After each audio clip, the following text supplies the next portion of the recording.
ఆంధ్రప్రదేశ్ మాజీ ముఖ్యమంత్రి వైఎస్ జగన్ సంచలన నిర్ణయం తీసుకున్నారు. పాదయాత్రపై ఆయన కీలక నిర్ణయం తీసుకున్నారు.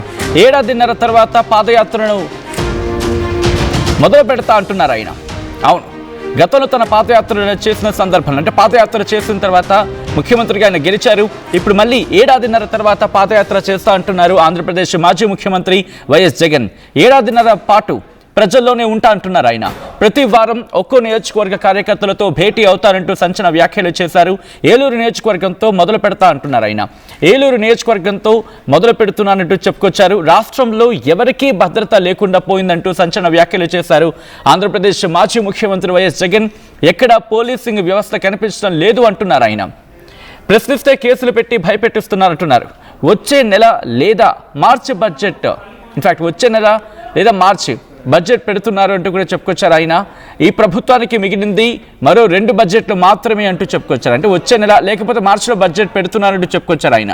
సో ఈ కాంబినేషన్ గురించి మాట్లాడుకున్న సందర్భంలో, అంటే ఈ కాంటెక్స్లో మాట్లాడుకున్న క్రమంలో ఆయన కీలక వ్యాఖ్యలు చేశారు. ఒక్కసారి ఆంధ్రప్రదేశ్ మాజీ ముఖ్యమంత్రి వైఎస్ జగన్ ఏమంటారు చూద్దాం. పరిస్థితులు, కోవిడ్ వచ్చి 2 సంవత్సరాలు అతి దారుణమైన పరిస్థితులు ఉన్నప్పటికీ కూడా ఎప్పుడూ కూడా ప్రభుత్వ కష్టాలను ఎప్పుడూ ప్రజలకు చూపించి ఎప్పుడూ కూడా పథకాలను ఎగరగొట్టాలి అని చెప్పి ఏ రోజు మన ప్రభుత్వం ఎప్పుడు ఆలోచన చేయలే.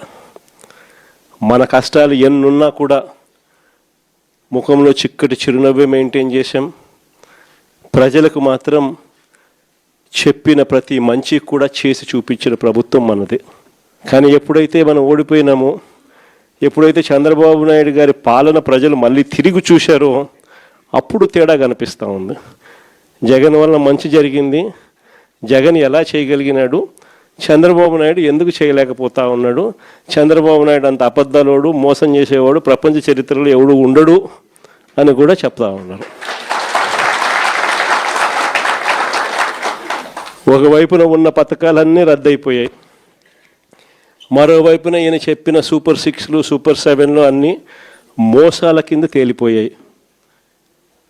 ఇంకొక అడుగు చూస్తే వ్యవస్థలన్నీ కూడా పూర్తిగా నీరు గారిపోయినాయి, నిర్వీర్యం అయిపోయినాయి. ఆశ్చర్యం కలిగించే విధంగా స్కూళ్ళు అయితే కలకలలాడుతూ ఉన్నాయి. మన ప్రభుత్వంలో మొట్టమొదటిసారిగా స్కూల్ రూపురేఖలు మారాయి. దశాబ్దాలుగా ఎవడు కూడా పట్టించుకునే పరిస్థితి నుంచి స్కూళ్ళ రూపురేఖలు మారి ప్రైవేట్ వాళ్ళు కూడా గవర్నమెంట్ స్కూళ్ళతో పోటీ పడే పరిస్థితి ఎప్పుడు వచ్చింది అని అంటే అది కేవలం మన 5 సంవత్సరాల పరిపాలనలో మాత్రమే జరిగింది.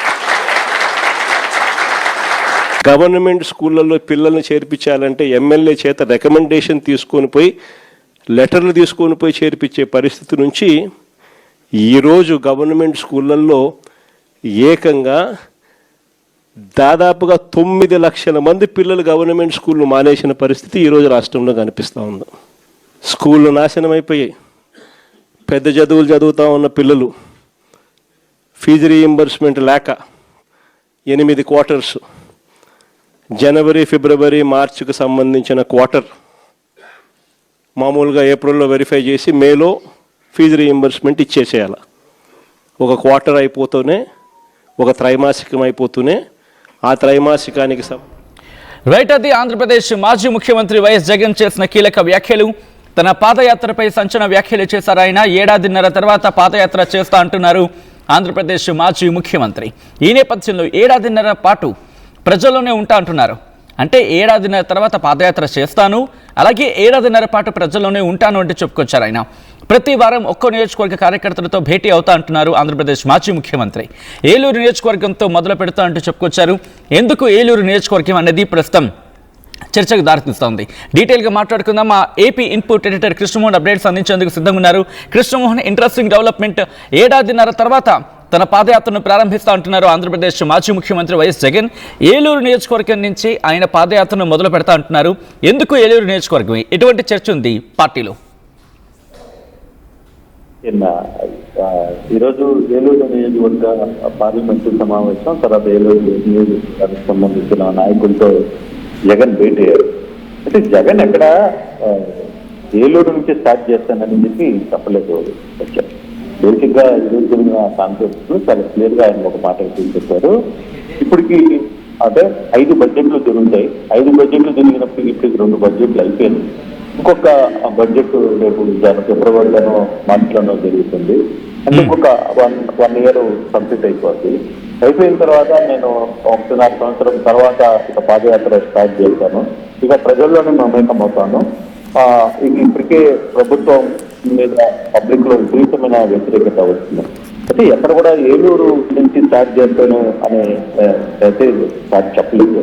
ఎందుకంటే సాధ్యం కూడా కాదు. ఏలూరు నుంచి స్టార్ట్ కావడానికి అది మిడిల్ ఆఫ్ సెంటర్ లో ఉంటుంది కాబట్టి అక్కడి నుంచి ఎటువైపుకు వెళ్ళాలి అనేది స్టార్ట్ కాదు. వీలైతే స్టార్ట్ అయితే కడప నుంచి స్టార్ట్ చేయాలి, పులివెందుల నుంచి స్టార్ట్ చేయాలి, లేదు అటు శ్రీకాకుళం నుంచి ఇటు గవర్నమెంట్ చెప్తే మధ్యలో ఉన్న ఏలూరు నుంచి స్టార్ట్ కావడం అనేది వీలు కాని పరిస్థితి. సో ఏదేమైనా ఇప్పుడు జరుగుతున్న వ్యవహారంలో చాలా క్లారిటీగా అంటే తన పాదయాత్ర ఉండబోతుంది. పాదయాత్ర రేపు అసెంబ్లీ తర్వాత ఒక 6 నెలలు జరిగిన తర్వాత తన పాదయాత్రకి 2027 మొదటి నుంచి ఆయన చెప్తున్నట్టుగానే 2027లో తన పాదయాత్ర ప్రారంభించబోతున్నాను అనేది చాలా క్లియర్ గా ఒక అంచనాగా ఆయన వేసుకుంటున్నారు. దాన్ని ఆ పీరియడ్ గా 1.5 సంవత్సరం పాటు తన పాదయాత్ర కొనసాగబోతుంది అనేది చాలా క్లియర్ జగన్ చెప్పిన పరిస్థితి. ఇప్పటికే ప్రభుత్వం మీద విపరీతమైన వ్యతిరేకత వస్తుంది. ప్రజల్లో గతంలో మనం ఇచ్చే టైంలో ఏ విధంగా ఇచ్చాం, స్కూల్ టైంలో ఏ విధంగా ఇచ్చాం అనే అంశాలను చెప్పుకుంటూ ఎక్కడ కూడా ప్రజలు హ్యాపీగా లేరు. ప్రజలు వ్యవహారం కావచ్చు, వాళ్ళు వ్యవహరిస్తున్న తీరు కావచ్చు, ఇతరత్ర అంశాల మీద చాలా గట్టిగానే నియోజకవర్గంలో మారుతూ ఉన్నారు. ఈరోజు ఆయన అఫీషియల్ గానే పాదయాత్ర ప్రారంభిస్తాను అని చెప్పిన పరిస్థితి. అయితే అలాంటి టైము అలాంటి ప్లేస్ ఎక్కడి నుంచి అనేది ఆయన ఎక్కడ చెప్పలేదు. బట్ బహుశా తన పాదయాత్ర రాజీవుడుగా ఈ ప్రాంతం నుంచే రాజ్యసభ నుంచి స్టార్ట్ కావచ్చు, లేదు అనుకుంటే శ్రీకాకుళం నుంచి స్టార్ట్ ఇట్లా రివర్స్ లో వచ్చే తిరుపతి వరకు వచ్చే పరిస్థితి ఉంటుంది. సో అటువంటి సిచ్యువేషన్ ని బహుశా ప్లాన్ చేసుకుంటే దానికి ఇంకా రూట్ మ్యాప్ అయితే సిద్ధం కాలేదు. కానీ తన పాదయాత్ర మాత్రం 1.5 సంవత్సరం పాటు కొనసాగుతుంది. దానికి తగ్గట్టుగానే మనం ప్లాన్ చేసుకుంటున్నాం. రాబోయే రోజుల్లో ప్రతి నియోజకవర్గంలో కూడా కలిసి మాట్లాడే ప్రయత్నం చేస్తాను. ప్రతి నియోజకవర్గం ప్రజలతో మాట్లాడే ప్రయత్నం చేస్తాను. ఉన్న 175 నియోజకవర్గాల్ని ఖచ్చితంగా చేస్తాను అనేది జగన్ చాలా క్లియర్ గా చెప్తున్నారు. ప్రతి నియోజకవర్గాన్ని కూడా కలవబోతున్నాను అనేది చాలా క్లియర్ గా ఆయన చెప్పిన పరిస్థితి. సో పవన్ ఏదైతే జగన్మోహన్ రెడ్డి పాదయాత్ర ఉంటుంది చేస్తారని అందరూ ఊహించినట్టుగానే ఆయన కూడా ఈరోజు ఏలూరు నియోజకవర్గ ప్రజల సమక్షంలో అక్కడ నాయకుల సమక్షంలో క్లియర్ గా ఈ వ్యవహారాన్ని చెప్పిన పరిస్థితి కనబడుతుంది. కృష్ణమోహన్, అంటే ఏలూరు నుంచి ప్రారంభించిన తర్వాత అండి గతంలో చూసాం మనం ఇడుపులపాయ నుంచి, అంటే వైఎస్ఆర్ కడప జిల్లా ఇడుపులపాయ నుంచి ప్రారంభించిన తర్వాత ఇచ్చాపురం శ్రీకాకుళం వరకు కంటిన్యూ అయింది. కానీ ఇక్కడ ఏలూరు నుంచి ప్రారంభిస్తున్న క్రమం గురించి మాట్లాడుకుంటున్న సందర్భంలో ఎక్కడెక్కడ అంటే ఏ ప్రాంతాల మీదుగా వెళ్ళే అవకాశం కనిపిస్తుంది? గత పాదయాత్రకి అండ్ ఈసారి పాదయాత్రకి ఎటువంటి వేరియేషన్ లేకపోతే ఎటువంటి డిఫరెన్స్ ఉండే అవకాశం ఉందంటూ కూడా పార్టీలో చర్చ ఉంది కృష్ణమోహన్. అంటే ఇక్కడ ఒకటి సత్యంగా ఏలూరు నుంచి అనేది అది కరెక్ట్ కాదు, అది క్లారిటీ లేదు. ఏలూరు నుంచి అనేది జగన్మోహన్ రెడ్డి ఎక్కడ ప్రకటించలేదు ఈరోజు. First point. రెండవది పాదయాత్ర స్టార్ట్ అవుతుంది. అయితే గతంలో జగన్మోహన్ రెడ్డి 3150 కిలోమీటర్లు నడిచినా లేకపోతే అంతకుముందు పాదయాత్రలు చేసినా వీటన్నిటిలో వ్యవహారంలో కొన్ని జిల్లాలో అంటే అప్పుడున్న జిల్లాల్లో కొన్ని నియోజకవర్గాల మీదుగానే వెళ్లే పరిస్థితి అయితే ఉన్నింది. అందుకే ఆయన 6 నెలల పాటు 7 నెలల పాటు పాదయాత్ర చేసిన పరిస్థితి. కానీ ఈసారి సంవత్సరంన్నర చేయబోతున్నారు. అంటే ప్రతి నియోజకవర్గాన్ని ఆయన టచ్ చేయాలనే ఒక ప్లాన్ ఆఫ్ యాక్షన్ అయితే వాళ్ళు ముందుగానే అనుకున్నారు. ప్రతి నియోజకవర్గంలో ఒక సభను ఏర్పాటు చేయాలి, ప్రతి నియోజకవర్గంలో పబ్లిక్తో మాట్లాడాలి, ప్రతి నియోజకవర్గానికి సంబంధించిన వ్యక్తులతో కలవాలి అనేది జగన్మోహన్ రెడ్డి చాలా క్లియర్ గా మాట్లాడుతున్నారు. సో ఆ దిశగానే ఆయన క్లియర్ గా కూడా చెప్తుంది. అది 1.5 సంవత్సరం పాటు నా పాదయాత్ర కొనసాగబోతోంది. అంటే ప్రతి నియోజకవర్గం ప్రజలతో నేను మమేకమవుతాను, అక్కడ కలుస్తాను అని చెప్పి చాలా క్లియర్ గా చెప్పిన పరిస్థితి అయితే ఉంది. దీంతో అంటే దాదాపుగా 175 నియోజకవర్గాల్ని టచ్ చేసే పరిస్థితి.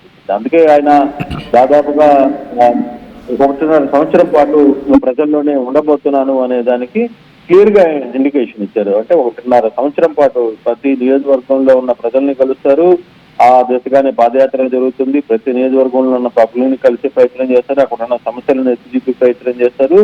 ఏ నియోజకవర్గాన్ని మిస్ కాకుండా ఆ నియోజకవర్గంలో ఖచ్చితంగా ఆయన కలిసి రూట్ మ్యాప్ ని ఏర్పాటు చేసుకునే ప్రయత్నం చేస్తున్నారు. ఆ దిశగానే ముందుకు వెళ్తారు అనేది చాలా క్లియర్ గా అర్థమవుతున్న పరిస్థితి అయితే కనపడుతుంది. పదే పదే జగన్మోహన్ రెడ్డి చెప్పింది కూడా, గతంలో కూడా ఆయన ఒకసారి లాస్ట్ 1.5 years లో నేను పాదయాత్ర చేస్తానని చెప్పి ఆయన క్రియాశీలక నేతలతో మాట్లాడిన పరిస్థితి కూడా ఉంది. ఇప్పుడు ఏలూరు నాయకులు వచ్చిన సందర్భంగా ఆయన క్లియర్ గా వ్యవహారాన్ని తెలిసిన నేపథ్యంలో సో డెఫినెట్ గా ఆయన 175 నియోజకవర్గాల్లో ఉన్న ప్రజల్ని కలిసే ప్రయత్నంగా రూట్ మ్యాప్ ని ఏర్పాటు చేసుకోబోతున్నారు Satyam. Right Krishnamohan, thanks for update. మొత్తంగా అయితే మాత్రం ఆంధ్రప్రదేశ్ మాజీ ముఖ్యమంత్రి వైఎస్ జగన్ కీలక నిర్ణయం తీసుకున్నారు. పాదయాత్రపై జగన్ సంచలన ప్రకటన చేశారు. 1.5 years తర్వాత పాదయాత్ర చేస్తా అంటున్నారు ఆంధ్రప్రదేశ్ మాజీ ముఖ్యమంత్రి. 1.5 years పాటు ప్రజల్లోనే ఉంటానంటున్నారు ఆయన. ప్రతి వారం ఒక్క నియోజకవర్గ కార్యకర్తలతో భేటీ అవుతా అంటున్నారు ఆంధ్రప్రదేశ్ మాజీ ముఖ్యమంత్రి. ఏలూరు నియోజకవర్గంతో మొదలు పెడుతున్నా అంటూ చెప్పుకొచ్చారు ఆయన. రాష్ట్రంలో ఎవరికీ భద్రత లేకుండా పోయిందంటూ సంచలన వ్యాఖ్యలు చేశారు. ఎక్కడ పోలీసింగ్ వ్యవస్థ కనిపించడం లేదు, ప్రశ్నిస్తే కేసులు పెట్టి భయపెట్టిస్తున్నారు.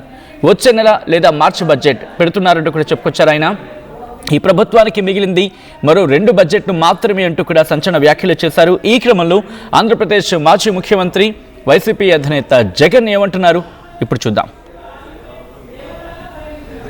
కార్యక్రమం చేస్తూ ఉంది.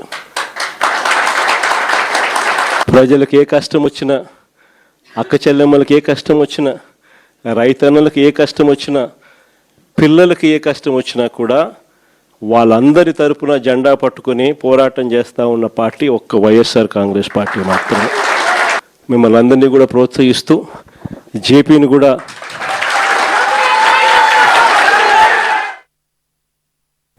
enriching the learning experience with the leaders and resources of the world. KLH Global Business School.